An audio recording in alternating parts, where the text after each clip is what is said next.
So our land acknowledgement gives us both a sense of place and an opportunity to honor and recognize both those who came before us on this land, as well as those who are bringing back traditional land practices to honor Mother Earth.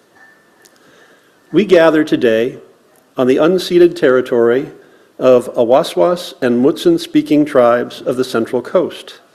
The Amamutsun tribal band are descendants of indigenous people taken to missions Santa Cruz and San Juan Bautista during Spanish colonization. The Amamutsun are working to keep their traditions alive and heal from historic trauma. We recognize and support their efforts with these words of acknowledgement and with the following poem that Cam and I will recite. It was written by Joy Harjo. She's a member of the Muskogee Nation and was the first Native American to be named Poet Laureate of the United States. It's called Bless This Land. Bless this land from the top of its head to the bottom of its feet.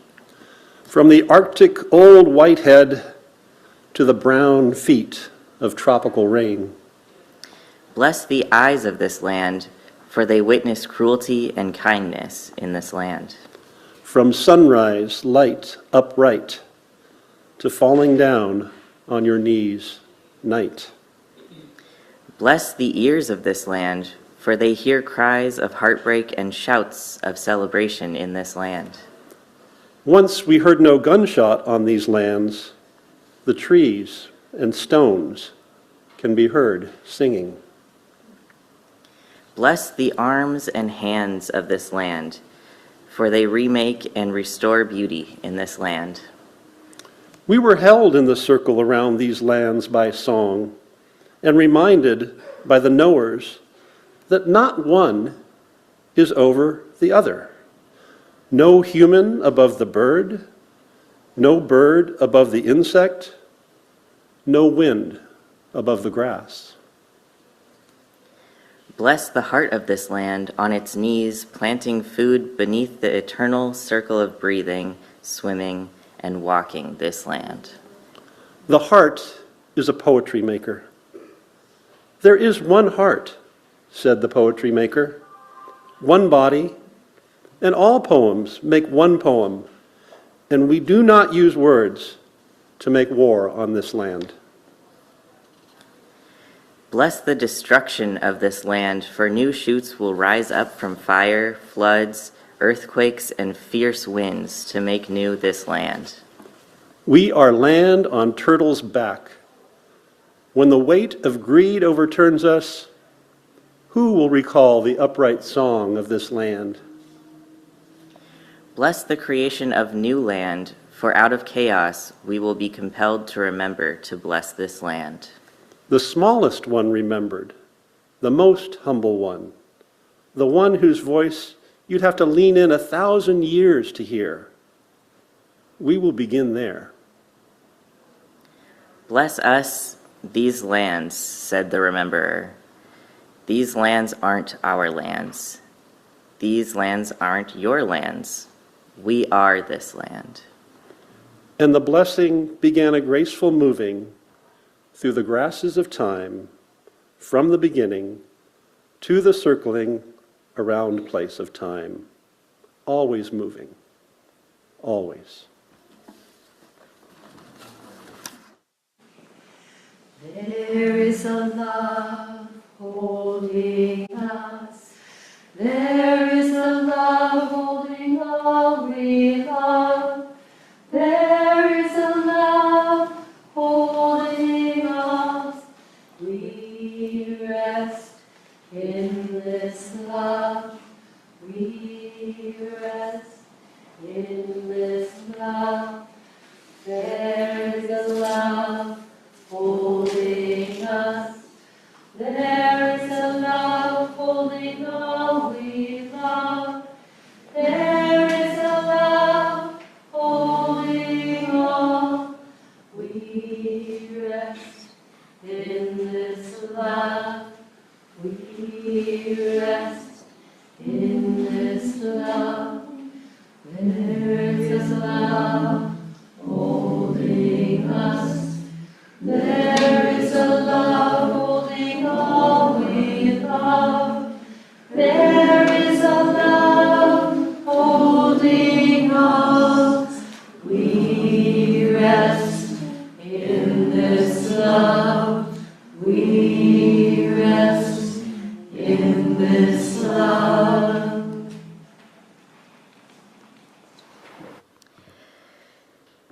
here is the coming of summer, when the sun shines on the land and the oak tree gives forth his green new leaves.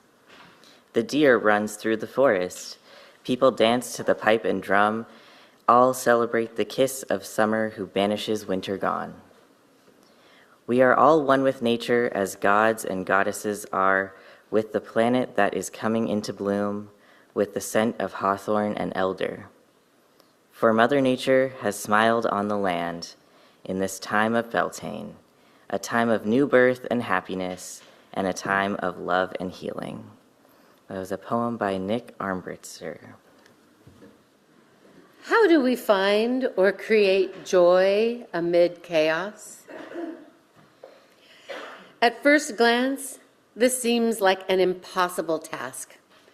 It seems way too optimistic. And yet, here we are to contemplate this very thing. Have you heard of the eye in the storm, or to be in the eye of the storm? Okay. Apparently, in the middle of a cyclone, tornado, or hurricane, there is relatively a calm center.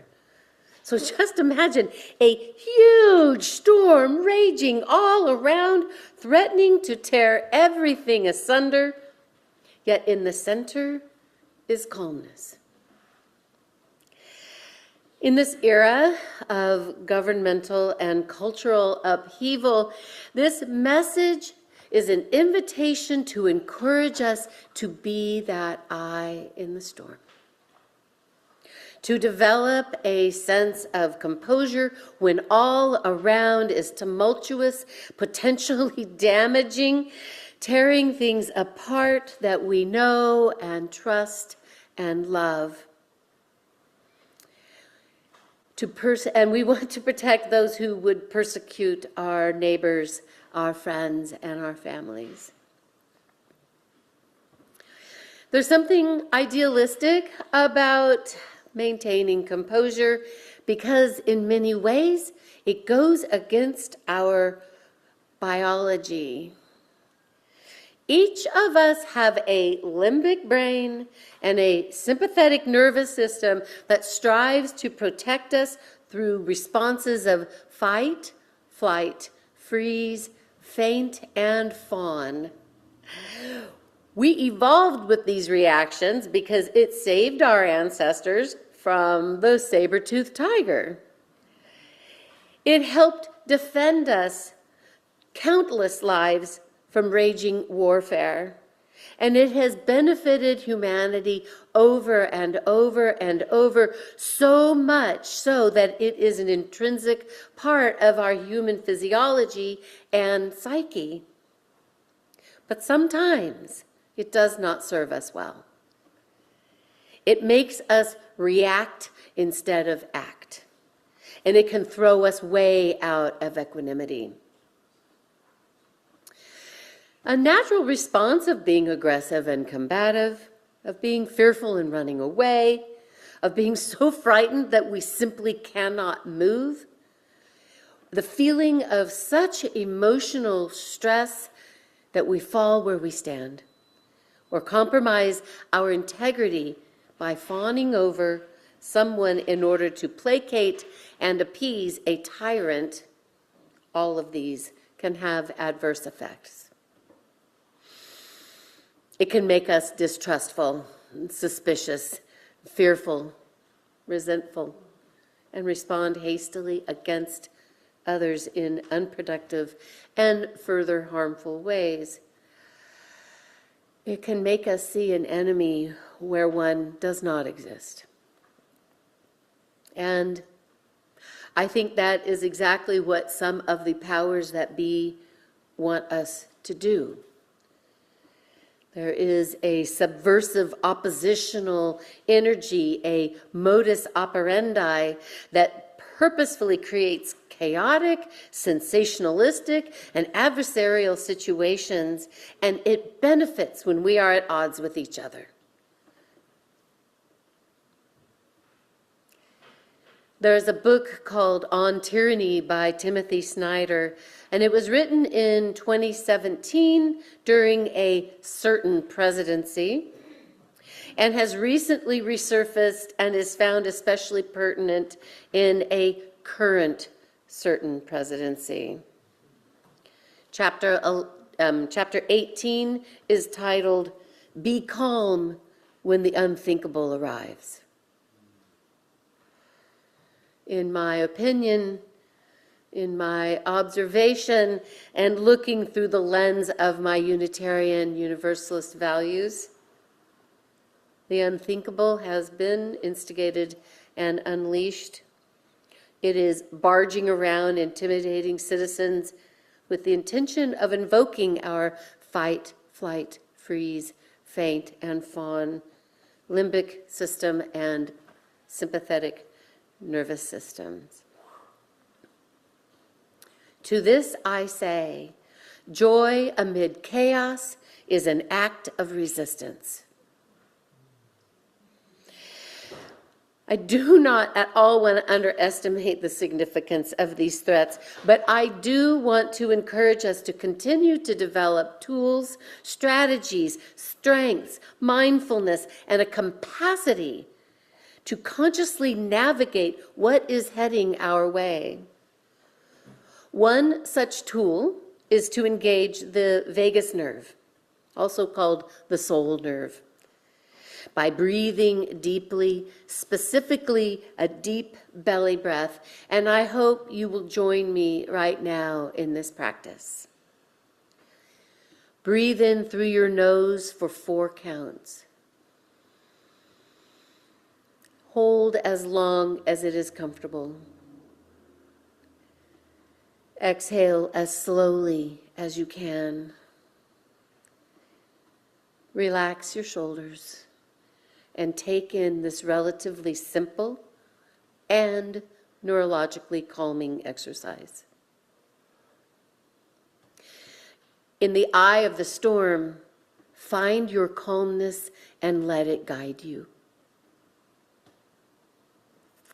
It is by practicing our reactions to stimuli that strengthen our ability to maintain composure. It helps calm and temper our limbic brain and sympathetic nervous system so that our actions reflect our values, our vision, our desire for peace, justice, and equity. And let us remember, everything influences everything. And it seems that the heart of most of my messages is everything we do matters. And what we do is a spiritual practice. Practicing joy amid chaos helps us to remain resilient so that chaos does not undermine us. It does not throw us into the tumultuous storm. Let us breathe deep, be clear-headed, and make conscious decisions on how to respond. May we be in the eye of the storm as best we can, so that we may guide the energies influencing us and not be undermined by them, so that we may bring Unitarian Universalist values and covenants intentionally and firmly to each other, to our culture, to this country, and to the world. Blessed be.